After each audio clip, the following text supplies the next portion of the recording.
उसका ऐसा रूप है जो अपनी सोच मात्र से सभी को बनाता है, सभी को चलाता भी है और सभी का विनाश भी खुद ही कर देता है। वो प्रेम नहीं रखते, वह करुणा रखते हैं। आपके कर्मों के आधार पर, आपके गुणों के आधार पर। कर्मणेव जायन्ते जन्तु कर्मणेव विलीयन्ते सुखम दुखम भयम सेवम सर्व कर्मा कि कर्म से ही वह व्यक्ति जाना जाता है, कर्म से ही वह व्यक्ति अपने जीवन की यह लीला समाप्त करता है। कर्म के वश ही जो उसके कर्मों से उसका प्रारब्ध बना है वो ही उसे अगला शरीर देता है, क्योंकि प्रारब्ध पहले बना पीछे बना शरीर। पहली रचना उसके प्रारब्ध के द्वारा जो उसके कर्म किए हुए हैं। अब लोग कहे हमें क्या पता प्रारब्ध का, तो यह जो जीवन हम जी रहे हैं उससे प्रारब्ध का पता लगाया जा सकता है कि हमने कितना भजन किया है या नहीं। प्रारब्ध का पुण्य था इसलिए मनुष्य योनि मिली, ताकि हम भजन कर सकें, उसका नाम संकीर्तन कर सकें। पशुओं में हमें इतनी ही तो समानता है, पर अब धीरे धीरे पशु बुद्धिमान हो रहे हैं और हमारी वृत्तियां धीरे धीरे खराब हो रही है।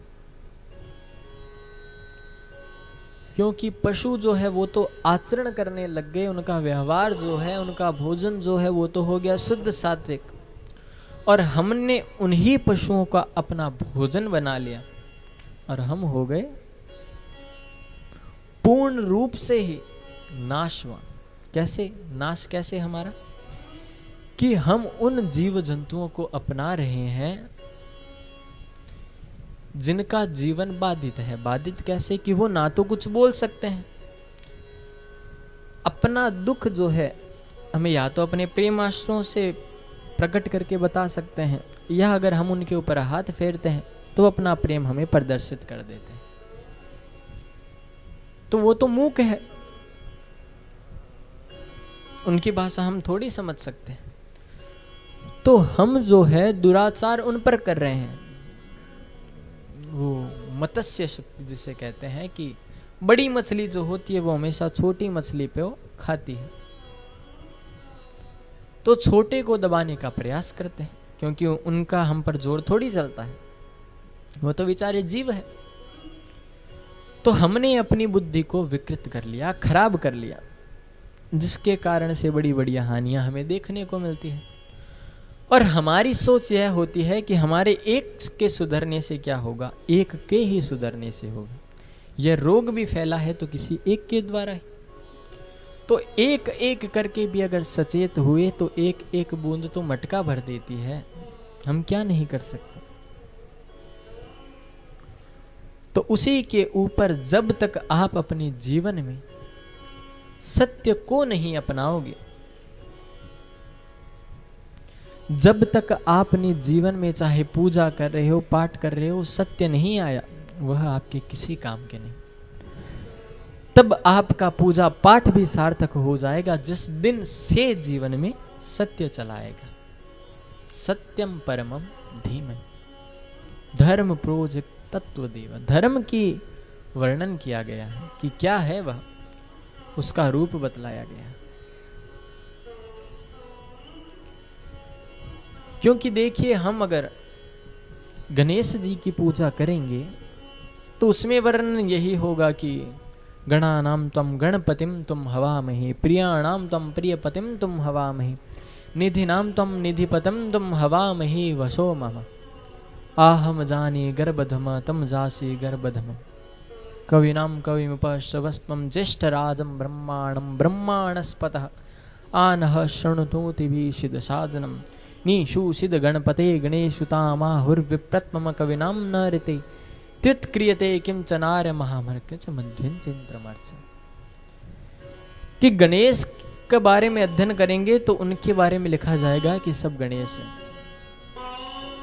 कि सब कुछ गणेश ऋत्यवच्मी सत्यवच्मी अवतम माम अवक्तारम अवश्रोतारम अवदातारम अवधातारम अवनूचानम अवशिष्यम अवपश्चातात अवपुरस्तात, कि सब कुछ मैं ही हूँ। एक दंताय विद्महे वक्रतुंडाय धीमहि तन्नो दंती प्रचोदयात्। एक दंतम चतुर्हस्तम पाशांकुशधारणम अभयम वरदम हस्ते बिभ्राणम मूषक्तजम रक्तम लंबोदरम सुरपकर्णकम रक्तवास संरक्त गंधानुलिप्तांगम रक्त पुष्पे सुपूजितम भक्तानुकंपिनम देवम जगत कारणम उच्चतम, कि सब कुछ मैं हूँ, भक्तों का कल्याण मैं करता हूँ, सबको जीवन में मार्ग प्रदत्त करने वाला हूँ, व्यक्ति के जीवन के कष्टों का हरण करने वाला हूँ। तो उनके अथर्वशीष पढ़ेंगे।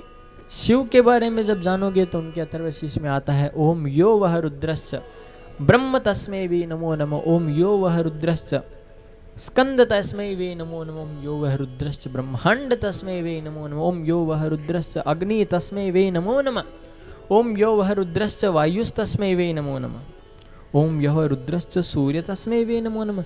शिव कहते हैं कि सूर्य है, अग्नि है, ब्रह्म है, विष्णु है, सब कुछ मैं ही, सब कुछ मुझसे ही निकले हैं। विष्णु के बारे में पढ़ेंगे तो उनके बारे में उनका है कालश्च विष्णु दिशिश्च विष्णु विद्याश्च विष्णु स्कंदश्च विष्णु देवश्च विष्णु कल्याणम च विष्णु, कि कल्याण देने वाला मैं, देवताओं को जन्म देने वाला मैं, विद्या प्रदान करने वाला मैं, माया देने वाला मैं। उनके बारे में आएगा कि सब कुछ मैं हूं। यानी कि हम जिस ग्रंथ को पढ़ रहे हैं, चाहे अब देवी का पढ़ेंगे तो वर्णन आएगा घंटा शूल हलानि शंख मुसली चक्रम धनुषायकम हस्तब्जैर्धनंतिम धनांतविलेशितां सुतल्यां प्रभां गौरी देह समंदवा त्रिजगताधार भूतम पूर्वाह मंत्र सरस्वतीर्मन्नोर्भजे संभादे दैत्यार्दिमर्दनम, कि मैं अस्त्र शस्त्र धारण किए हुए, सभी की जननी तो मैं ही हूँ, सबको जन्म मैं देती हूँ, इसलिए मैं सब कुछ मैं। ये उनके जो भक्त है ये उन्हीं के द्वारा सब लिखते हैं, तो उनमें यह बतलाया जाता है।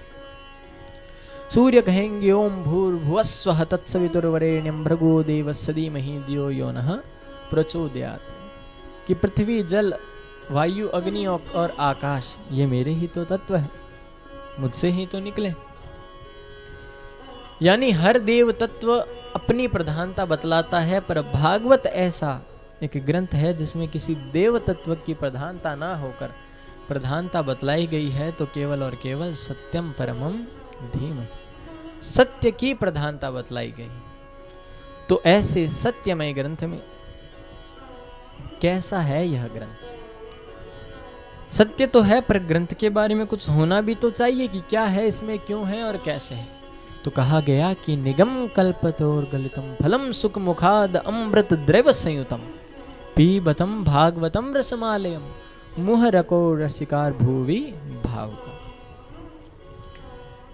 कि निगम, निगम यानी वेद, वेद रूपी कल्प वृक्षों का जो पका हुआ फल है वो है श्रीमद् भागवत। तो निगम कल्पतरोर्गलितम फलम सुख मुखाद, और यह फल नीचे कैसे आया? तो सुख मुखाद, सुख के मुख लगने के कारण ये नीचे आया। और अब हम अगर किसी वस्तु का, खाने की चीज का खाएंगे तो उससे पहले हमें स्वाद तो ज्ञात होना चाहिए कि खट्टा हुआ तो, मीठा हुआ तो, तेज हुआ तो। परंतु वर्णन यह है कि सुखस्य मुखः फलम नेवा, कि सुख के मुख से लगा हुआ फल नेवा कभी भी ना तिम्रियन मथन खट्वा, कभी भी खट्टा नहीं हो सकता, वह हमेशा शुद्ध और मीठा होता है। यह सुख का प्रभाव होता है, और भागवत तो स्वयं सुखदेव के मुख से प्रवाहित है, तो ये मीठा ग्रंथ नहीं होगा तो क्या होगा? इसमें कितनी मिठास होगी। तो एक बार प्रेम से कहिए ना जय श्री कृष्ण, कि केवल इसमें मिठास है। अमृत द्रव्य संयुतम, कि देखिए अगर हम फल खाएं तो उसमें गुठली भी होगी, छिलका भी होगा, पर भागवत में ना छिलका है ना गुठली है, केवल द्रव्य संयुतम, द्रव्य रूपी अमृत का संचयन है। द्रव रूपी अमृत को संचय करके रखा गया है इस ग्रंथ में, क्योंकि स्वयं कृष्ण है।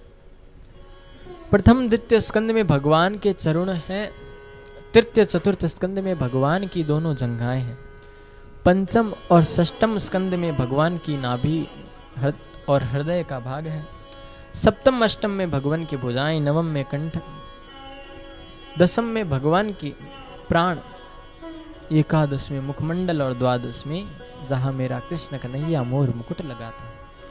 भगवान का मस्तक विराजमान है 12 स्कंदों में, और 12 स्कंद के माध्यम से ही ज्ञान, वैराग्य, प्रेम सब इसमें विराजमान है, क्योंकि भागवत के 10 लक्षण इन्हीं पे चलते हैं।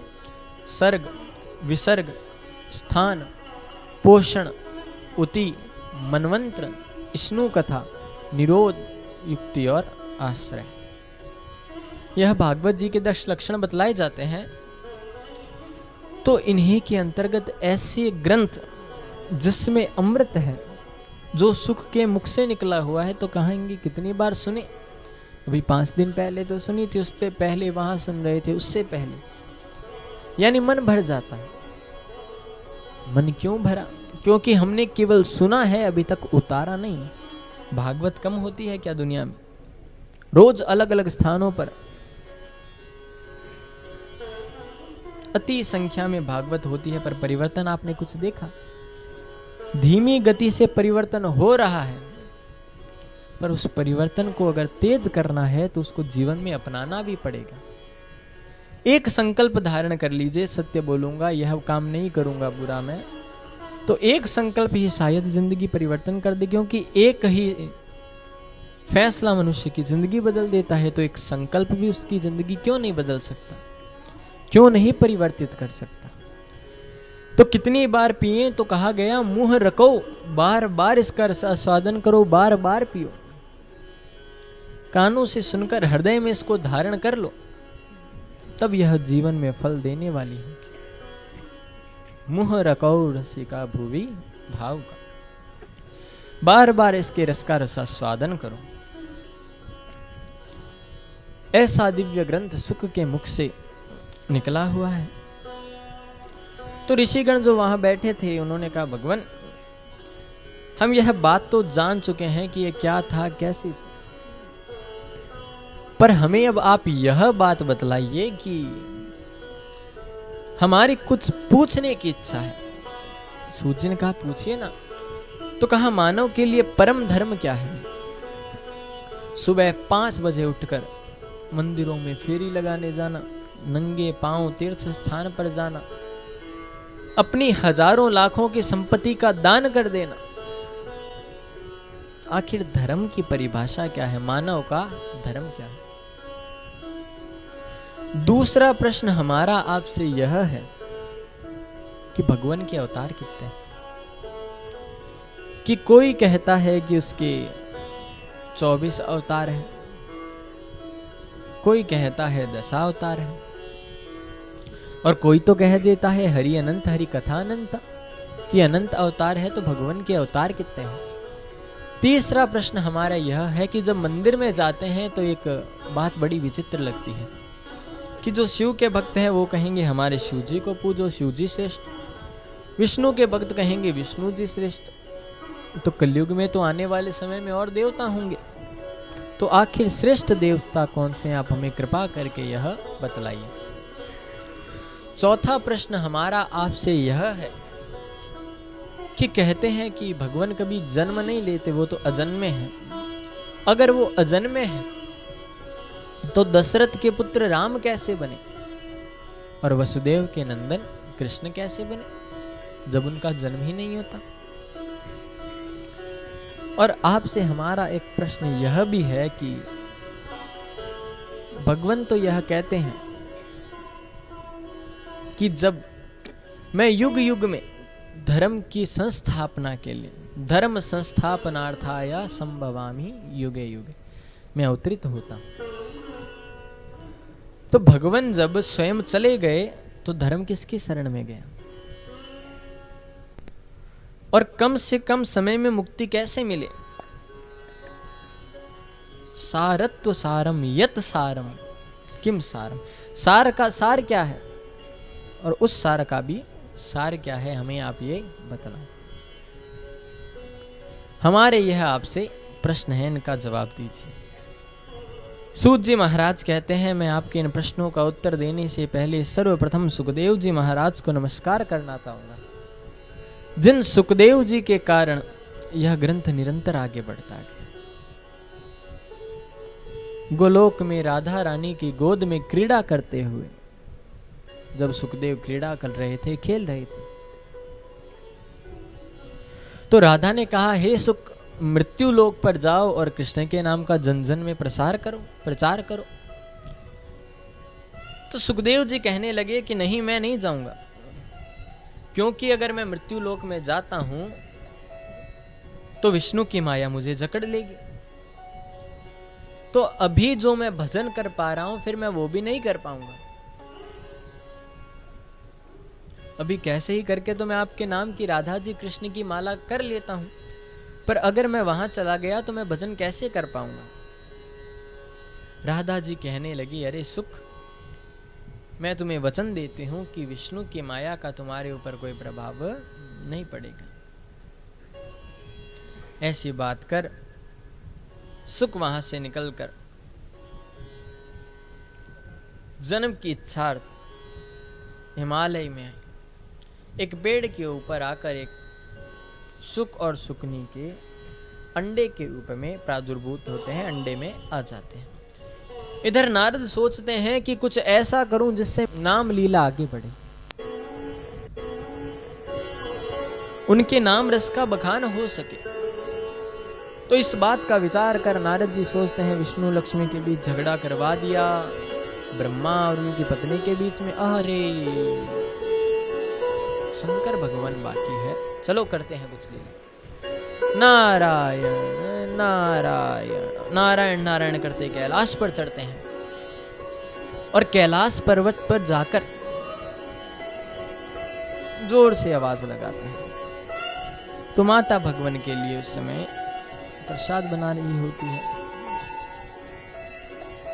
तो माता कहती है, अरे अरे नारद आओ। नारद माता को प्रणाम करते हैं। माता प्रणाम। मैया कहती है, खुश रहो नारद, कैसे आना हुआ? अरे बहुत समय हो गया नारद, तुम दिखाई ही नहीं देते, कहाँ रहते हो? तुम अब दिखाई नहीं देते आजकल उतने। नारद ने कहा, माता क्या कहीं आना क्या कहीं जाना, अब प्रेम कहीं रहा नहीं है, और जब प्रेम नहीं है तो कहीं क्या आना और क्या जाना। कोई व्यक्ति अगर प्रेम भी करता है तो स्वार्थ के कारण, इसलिए माता क्या आना, हम सब छोड़ दिया। मैया ने कहा, तुम्हारा क्या मतलब है कि प्रेम नहीं करता? हमसे तो हमारे भोले बाबा बड़ा प्रेम करते हैं। कहा, अच्छा मैया? कहा, हाँ नारद, हमें अपनी हर चीज बदलाते हैं। जो गुरु द्वारा मंत्र दिया जाता है वो किसी को बताया नहीं जाता नारद, परंतु मेरे तो भोले बाबा इतने भोले हैं कि मुझे आकर कहा, देवी आज मेरे गुरु ने मुझे यह मंत्र दिया। रोज जो पूजा पाठ करें उसमें जो स्मृति दिखाई देती है, जो भगवान की छवि दिखाई देती है, वो किसी को बताई नहीं जाती, पर मुझे आकर मेरे भोले बाबा ने कहा, देवी आज तो मैंने मेरे राम का दर्शन किया, आज मैंने मेरे कृष्ण का दर्शन किया है। वो रोज मुझे अपनी जो छवि का दर्शन करते हैं वो बतलाते हैं, तो मुझसे तो बड़ा प्रेम करते हैं। नारद ने कहा, माता चलो अच्छा है, प्रेम करते हैं तो आपको उन्होंने एक बात ये भी बताई होगी कि उनके गले में जो मुंडमाला है, वो मुंडमाला किसकी पहनी हुई है?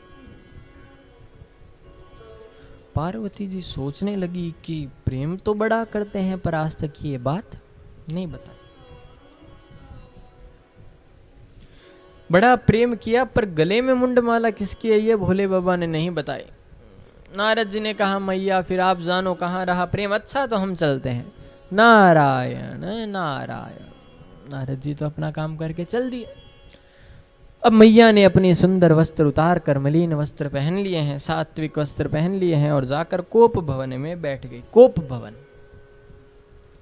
पहले के समय में एक से अधिक रानियां भी होती थी, देवियां भी होती थी, तो वह कब कौन सी रूठ जाए तो राजन को कैसे पता चले, उस देवता को कैसे पता चले? तो एक अलग से कोप भवन बताया जाता, जिसमें अगर वो रूठ गई है तो जाकर उसमें बैठ जावे, जिससे राजा को पता चल जाता। तो इसी बात का नारद भगवान हमारे कैसे फायदा उठाते हैं कि नीचे आते हैं शंकर देवता, आते मिलते हैं, कहा नारायण नारायण प्रभु जल्दी जाइए ऊपर, मैया आपका इंतजार कर रही है। कहा नारद तुम जाकर आए हो, देखते हैं अब क्या बात है। ऊपर जाते हैं तो कहते हैं अरे पार्वती कहाँ हो देवी तुम? अरे पार्वती, पार्वती ने आवाज सुनी नहीं। इधर उधर सब जगह ढूंढकर जब अंतिम में कोप भवन पहुंचे तो देखा कि अरे कोप भवन में देवी तुम यहां क्या कर रही हो आज? पार्वती ने कहा आप दूर ही रहिए, मुझसे झूठ बोलते हो और ना ही मुझसे प्रेम करते हो। शंकर भगवान ने कहा अरे देवी ये तुम क्या बोल रही हो, हम तुमसे प्रेम नहीं करते, हम तो तुम्हें अपनी हर एक बात बतलाते हैं, जो भी घटना हमारे साथ घटती है हम पहले तुम्हें आकर बतलाते हैं, फिर हम तुमसे प्रेम कैसे नहीं करते? तो कहा रहने दीजिए, आप हर बात छुपाते हैं, आप तो बाहर से काले हैं सो है अंदर से भी काले हैं। शिव ने कहा देवी अंदर से काले होने का मतलब कपटी, क्या कपट किया तुम्हारे साथ? और तुम कहती हो प्रेम नहीं करती, अपने गुरु का मंत्र तुम्हें बतलाता हूं, अपनी स्मृति रोज जो परमात्मा की दिखती है तुम्हें बतलाता हूं, और कैसे अपना प्रेम जाहिर करूं तुम्हारे सामने? तो पार्वती कहती है कि भगवान अगर आप मुझसे प्रेम करते होते तो आपने मुझे आज तक ये बात क्यों नहीं बताई कि आपने गले में जो ये मुंडों की माला पहनी है इसमें मुंड किसके हैं? शंकर भगवान ने कहा देवी हम तुमसे प्रेम करते हैं। इसका सबसे बड़ा उदाहरण तो यही है। कहा मतलब कि देवी ऐसे तो तुम साक्षात माता का रूप हो, पर जब जब तुम अपनी इह लीला में अपने रूप में अपने शरीर में परिवर्तन लाती हो तब तब तुम्हारे मुंड को मैं अपनी इस मुंडमाला में धारण कर लेता हूं। तो कहा तब तो आप महाकपटी हो, हर बार मैं मरूं, आप क्यों नहीं मरते? आपने ऐसा कौन सा अमृत पिया है कि हर बार मैं मरूं? मुझे भी वो अमृत पिलाओ। भगवान शंकर एकदम गंभीर हो गए, नेत्र सजल हो गए और प्रेम अश्रु से जवाब दिया है देवी मैंने अमर कथा सुनी, मैंने श्री भगवान कृष्ण के नाम का बखान सुना है, मैंने श्रीमद् भागवत महापुराण सुनी, इस कारण से देवी मुझे किसी भी प्रकार से कोई असर नहीं पड़ता, अर्थात मेरी मृत्यु नहीं होती। तो कहा मुझे भी सुनाओ।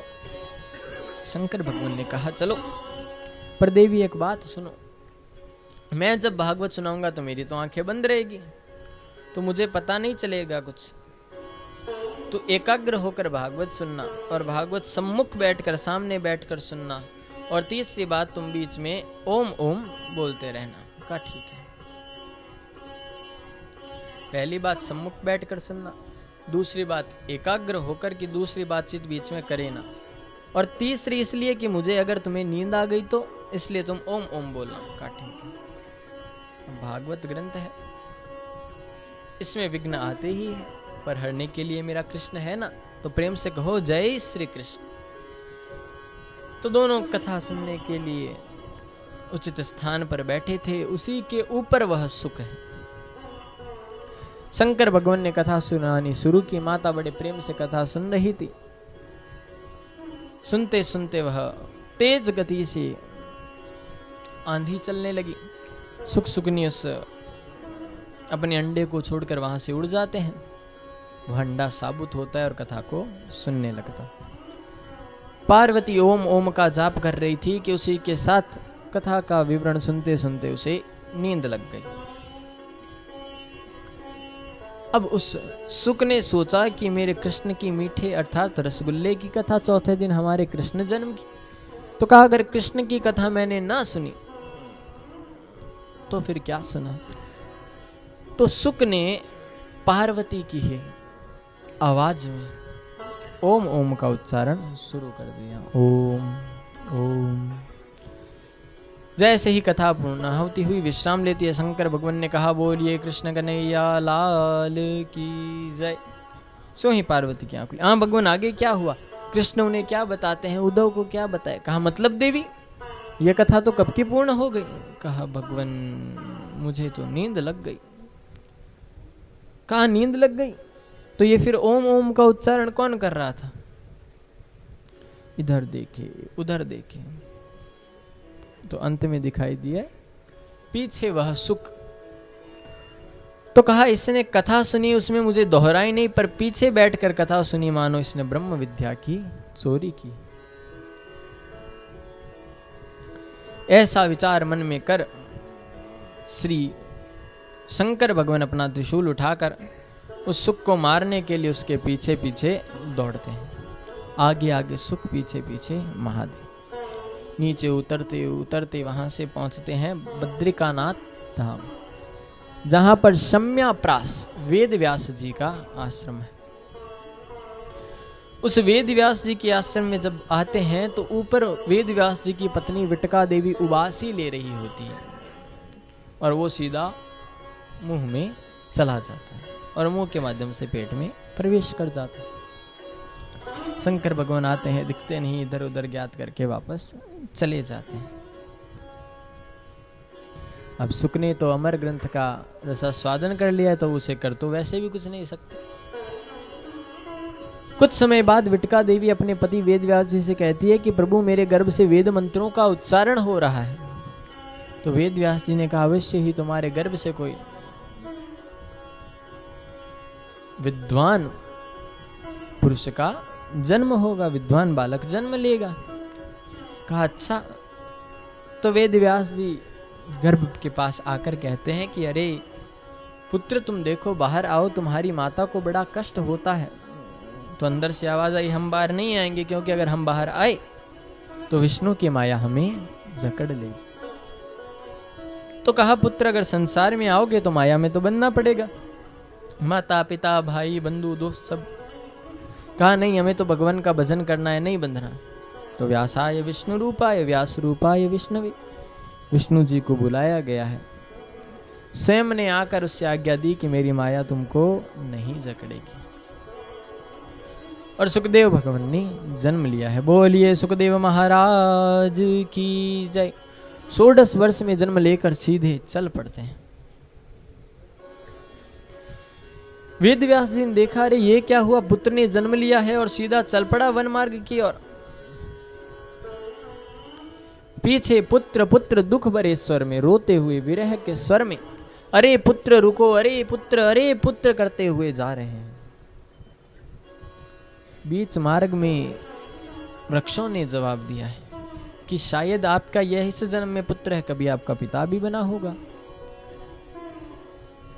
यम प्रवजंत मनुपेतम पेत कृत्यम द्वेपायनः विरह कातरे आजुहाव पुत्रैति तन्मयतया तर्व अभिनेदुस्तम सर्वभूत हृदयम मुनिमान तो अस्मि। कि व्यास जी अपने पुत्र को पुकारते हुए विरह के स्वर में बेटा बेटा कहते हुए जा रहे थे। उनके दुख को देखते हुए और सुखदेव के त्याग को देखते हुए तर्व अभिनेदुस्तम, पेड़ों ने अभिवादन करके कहा है मुनिमान तो अस्मि। ऐसे दिव्य व्यक्तित्व को हम सभी प्रणाम करते हैं, मुनिमान तो अस्मि। बोलिए सुखदेव जी महाराज की जय। घर बार अपना छोड़ दिया है, प्रभु भजन में लीन होने चल दिए।